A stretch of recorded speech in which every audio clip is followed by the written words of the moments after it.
नमस्कार दोस्तों, आपने भारत और अमेरिका के बीच में व्यापारिक समझौतों को लेकर एक विवाद के बारे में सुना होगा। आपको बताना चाहता हूं उसमें सबसे बड़ा विवाद है मांसाहारी दूध को लेकर। अब आपके मन में एक प्रश्न आ रहा होगा कि मांसाहारी दूध क्या होता है, तो बताना चाहता हूं कि जैसे भारत के अंदर पशुओं को हम लोग चारा खिलाते हैं या फिर जो भी पौधों का बचा हुआ अवशेष होता है उनको उपलब्ध करवाया जाता है ताकि वो एक अच्छा दूध उत्पादन जो है वो हमारे लिए कर सके। लेकिन अमेरिका या चाइना या बाकी कंट्रीज के अंदर इस चारे के साथ साथ मीट या मीट से बने हुए उत्पादों को भी पशुओं को खिलाया जाता है। अब आपके मन में प्रश्न आएगा कि जो गाय है वो तो एक शाकाहारी पशु है, तो उसको कैसे मीट खिलाया जा सकता है। तो मीट को डायरेक्टली ना खिलाकर बल्कि मीट से जैसे कि पाउडर वगैरह बनाकर या उसका चूरा बनाकर उन पशुओं को खिला दिया जाता है, जिससे उस पशु को आपका जो उत्पादन होगा दूध उसी को मांसाहारी दूध कहा जाएगा। अब भारत के अंदर आपको बताना चाहता हूं कि प्रति जो पशु की दूध उत्पादन क्षमता है वो काफी कम है, लेकिन इन देशों के अंदर प्रति पशु दूध की उत्पादन क्षमता काफी ज्यादा है। जैसे आप 2023-24 का डेटा को देखोगे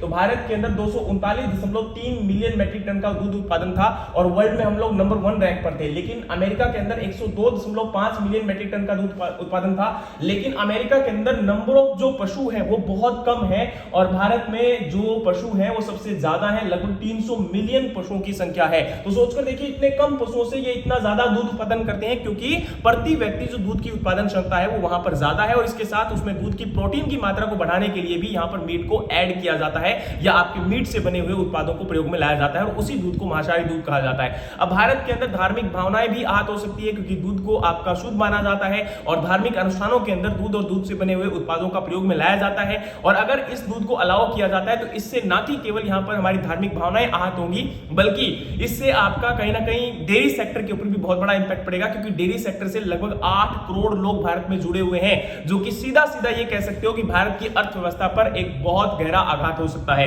बाकी आप इसके बारे में क्या सोचते हैं कमेंट बॉक्स में कमेंट करिएगा, और इसके बारे में और भी आने वाले टाइम के अंदर जो बेहतरीन वीडियोस होंगे एग्रीकल्चर के रिगार्डिंग, तो वो भी हम आपको प्रोवाइड करवाने की कोशिश करेंगे। जय हिंद, जय भारत, जय जवान, जय किसान।